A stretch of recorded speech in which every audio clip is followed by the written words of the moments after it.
Hello everyone, welcome to this channel. Can you tell me the difference between update and up to date? क्या आप बता सकते हैं दोनों में क्या डिफरेंस है, अपडेट और अप टू डेट? अगर आपको पता है तो कमेंट बॉक्स में जरूर कमेंट कीजिए। वीडियो के लास्ट में मैं आपको इनका डिफरेंस बताऊंगी। चलिए स्टार्ट करते हैं हमारा आज का वीडियो। और हमारा पहला आज का वर्ड है स्लोवनली। स्लोवनली एक एडजेक्टिव होता है और जिसका अर्थ होता है अस्त व्यस्त या लापरवाह। अस्त व्यस्त या लापरवाह। Messy and careless in appearance और बिहेवियर। ऐसा व्यक्ति या काम जो गंदा हो, असंगठित हो, मतलब अनऑर्गेनाइज्ड हो, बिना ध्यान दिए हुए वो काम किया गया हो, तो ऐसी चीज को आप क्या बोलते हो कि ये जो है अस्त व्यस्त है या अच्छे से काम नहीं किया गया है। जैसे नॉर्मली आप क्या बोलते हो, स्लोपी बोलते हो ना, अनटाइडी है, बिखरा हुआ है, अस्त व्यस्त है, लापरवाह तरीके से किया गया है, तो उसको आप स्लोवेनली बोलोगे। फाइन। अगर स्लोवेनली का अर्थ अस्त व्यस्त होता है तो इसका एंटोनिम क्या होगा? तो इसका एंटोनिम होगा व्यवस्थित, मतलब व्यवस्थित, एक व्यवस्था के साथ।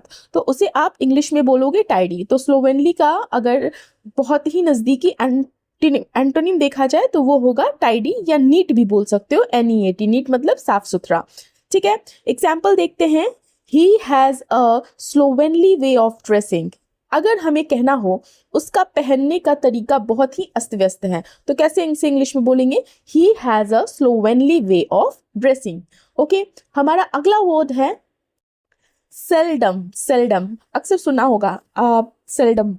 ठीक है, पहले तो मैं बता देती हूँ कि इसका पार्ट्स ऑफ स्पीच जो होता है वो एडवर्ब होता है। सेल्डम का अर्थ होता है कभी कभार या बहुत ही कम, बहुत कम, मतलब मात्रा में नहीं। जैसे रेयरली आप कहते हो ना, रेयरली, नॉट ऑफन। ओके, जो बहुत कम बार होता है या शायद ही होता है कभी, तो उस चीज को आप बोलते हैं सेल्डम। एग्जाम्पल जब मैं बताऊंगी तो उससे अच्छे से क्लियर होगा। सेल्डम का अर्थ होता है कभी कभार, तो कभी कभार का अपोजिट क्या होगा? अक्सर। ठीक है, मैं कभी कभार वहां जाता हूं, तो वहां पर आप सेल्डम यूज करोगे। मैं अक्सर वहां जाता हूं, तो आप वहां पे ऑफन यूज करोगे। तो सेल्डम का एंटोनिम क्या हो गया आपका? ऑफन। अगर हमें बोलना हो वह रात में बहुत कम बाहर जाती है, तो क्या बोलेंगे? She seldom goes out at night. She seldom goes out at night. Normal English में बोलेंगे she rarely goes out at night. Next word है, बहुत अच्छा वर्ड है ये, निगर्ड। NIGGARD। निगर्ड एक नाउन होता है और निगर्ड का अर्थ होता है कंजूस या कृपण। ठीक है, अभी निगर्ड का अर्थ कंजूस होता है। अगर इसे इंग्लिश में बोला जाए तो क्या बोलेंगे? A person who is very stingy और अनविलिंग टू स्पेंड मनी।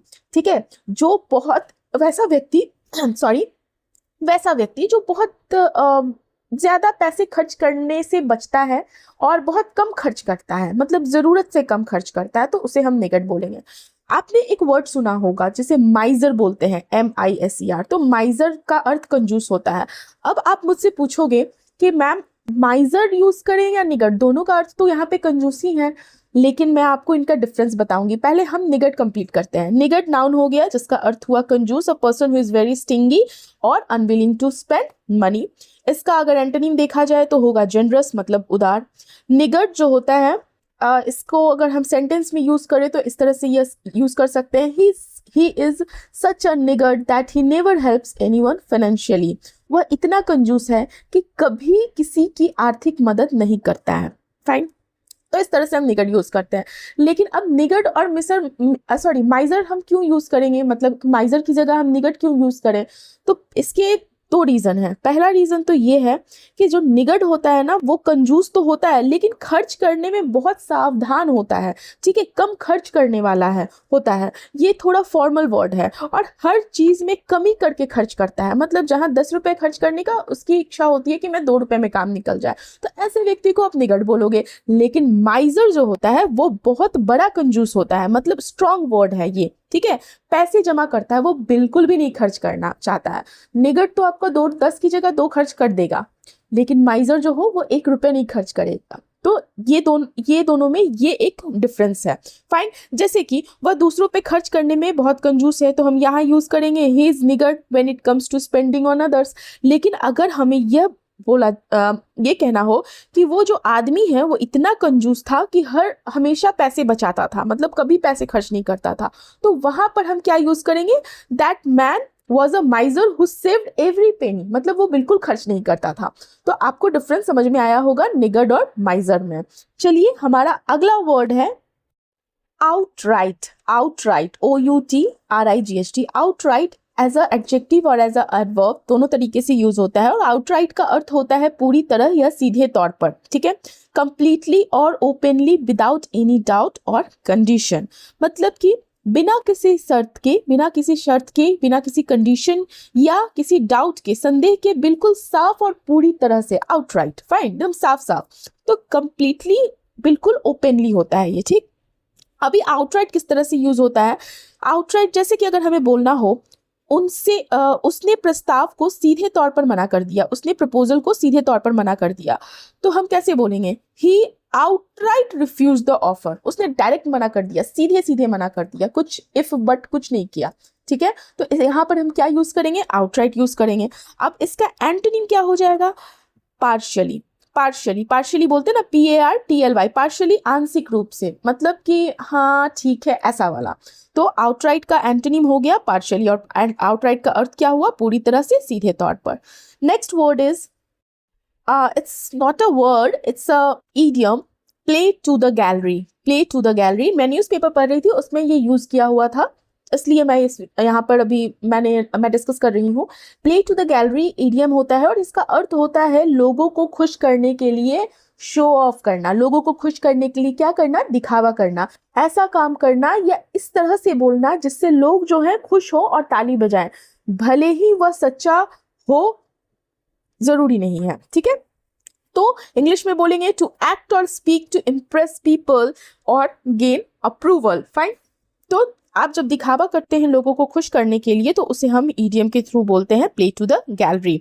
और देखो ईडियम का एंटोनिम नहीं होता है, लेकिन अगर हमें इसको उलट बोलना हो, इसका अपोजिट बोलना हो, तो हम क्या बोलेंगे? B genuine. बी जेन्युइन मतलब सच्चा हो। एग्जाम्पल देखते हैं, जैसे अगर हमें बोलना हो वह नेता जो है, वो पॉलिटिशियन जो है, अपने भाषण में सिर्फ लोगों को खुश करने की कोशिश कर रहा था, तो हम कैसे बोलेंगे?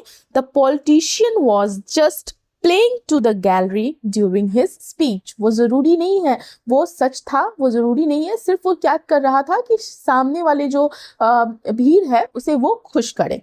नेक्स्ट इज जॉन्डिस्ड आई। जॉन्डिस्ड आई ये भी बहुत अच्छा इडियम है। जॉन्डिस्ड आई का अर्थ होता है पक्षपाती नजर या नकारात्मक दृष्टि, मतलब कि किसी चीज को गलत या नेगेटिव तरीके से देखना बिना फेयर हुए। नेक्स्ट पक्षपाती मतलब क्या होता है? Unfair, fine. अब बायस्ड और negative way of seeing things, जब किसी चीज को आप गलत और नेगेटिव तरीके से देखते हैं, अनफेयर तरीके से, तो उसे आप बोलते हो इडियम के through जॉन्डिस्ड I.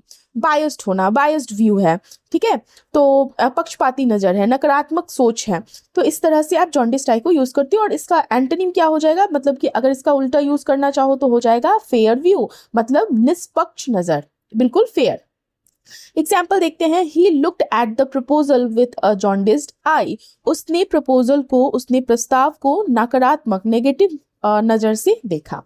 Next one is also an idiom and it is hard nosed attitude. Hard nosed attitude, hard nosed attitude का अर्थ होता है सख्त रवैया या कठोर सोच, ठीक है। अच्छा, हार्ड नोज्ड एटीट्यूड को कहीं कहीं पे इडियम में तो डालते ही हैं, और नाउन फ्रेज भी होता है, ये नाउन फ्रेज की तरह भी यूज होता है। सख्त रवैया या कठोर सोच, ऐसा व्यवहार, ऐसी बिहेवियर, ऐसी सोच, ऐसी थिंकिंग जिसमें व्यक्ति बहुत ही रूड, सख्त, स्ट्रिक्ट, व्यवहारिक और इमोशनली जो होता है वो ज़्यादा नियम मतलब अनसिंपैथेटिक होता है, मतलब कि वो ना बहुत रूल रेगुलेशन, डिसीजन, रिजल्ट वगैरह पे ध्यान देता है। तो जो क्या हो, a tough, practical and unsympathetic approach रखता हो, तो उसे आप क्या बोलोगे? Hard nosed attitude.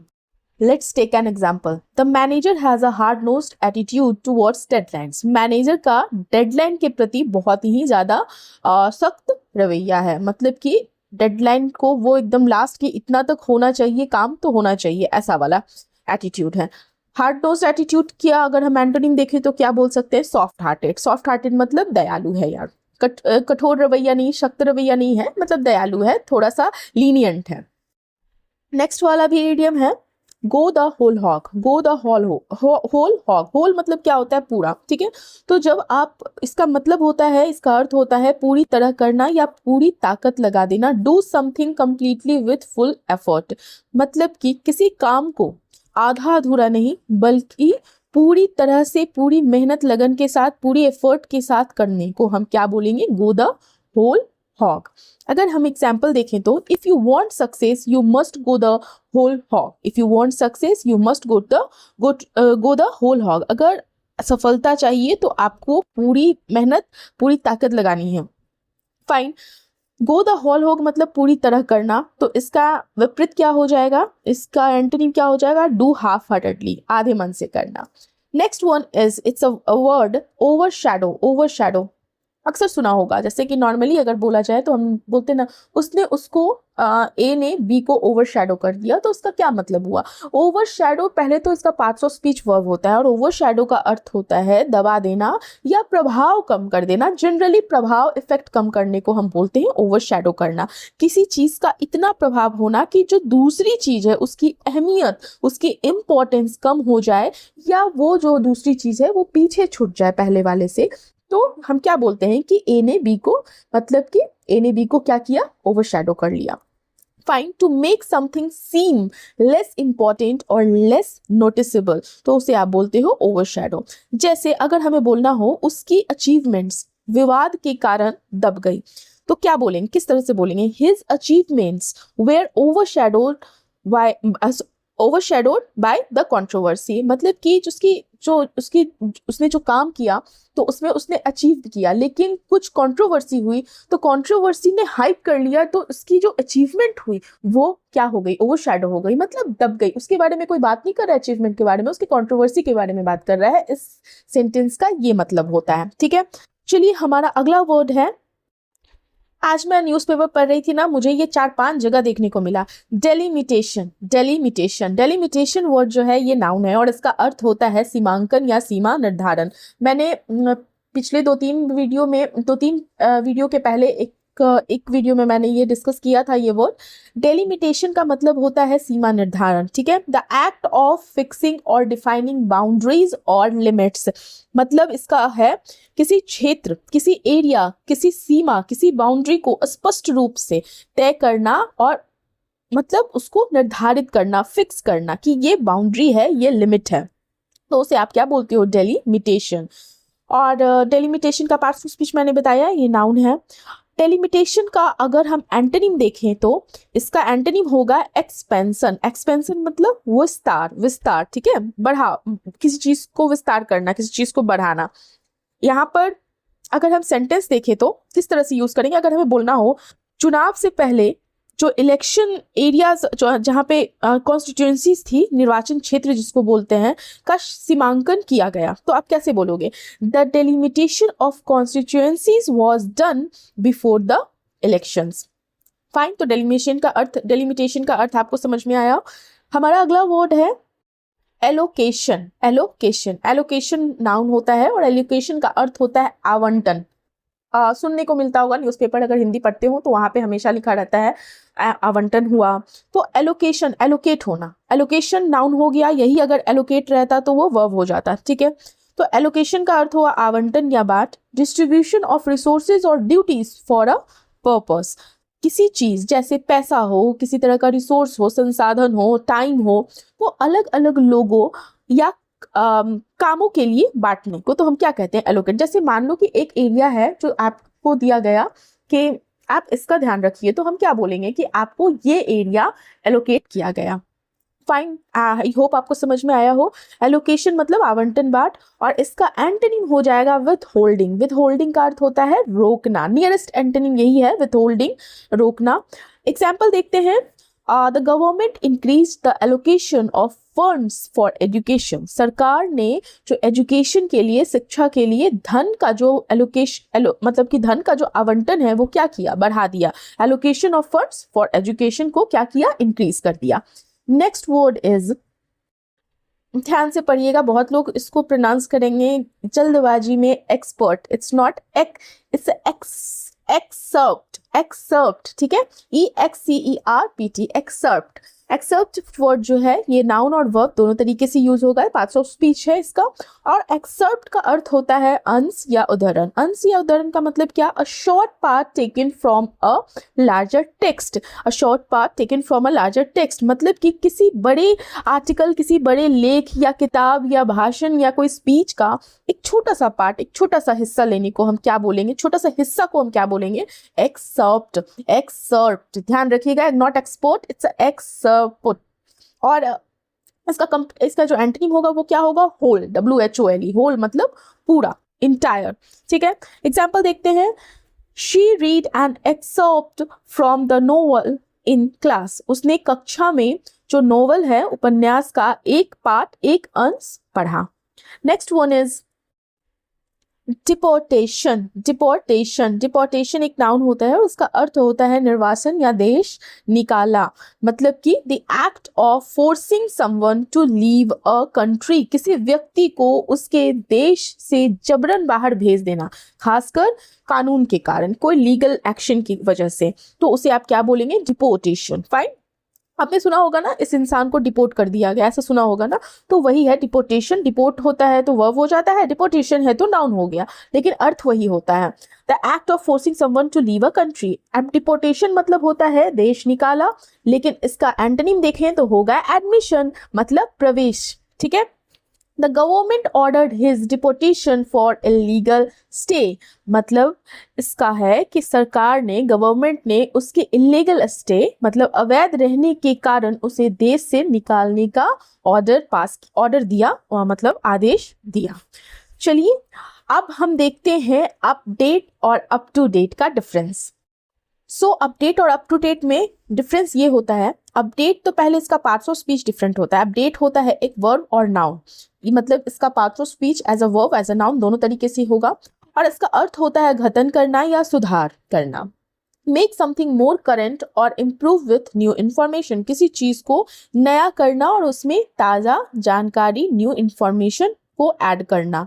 और अगर हम एग्जाम्पल देखें तो जैसे कि अगर हमें बोलना हो कि उसने नौकरी के लिए आवेदन करने से पहले अपना रिज्यूमे जो है वो अपडेट कर लिया, तो कैसे बोलेंगे? She updated her resume before applying for the job, मतलब एप्लीकेशन डालने से पहले उसने क्या किया कि अपना रिज्यूम को अपडेट कर दिया, जो अभी तक की उसकी इंफॉर्मेशन थी, मतलब कि उसकी जो वर्क एक्सपीरियंस जो भी था, न्यू इन्फॉर्मेशन, वो सारा उसने रिज्यूमे में ऐड कर लिया, तो उसका रिज्यूमे क्या हो गया? अपडेट हो गया। लेकिन यही अगर अप टू डेट की बात करें तो अप टू डेट जो होता है वो एडजेक्टिव होता है। ठीक है, एज ए एडजेक्टिव हम इसे यूज करते हैं, और अप टू डेट का मतलब होता है नवीनतम, having the latest information, modern and current. देखो थोड़ा सा माइन्यूट डिफरेंस है, लेकिन दोनों में डिफरेंस है।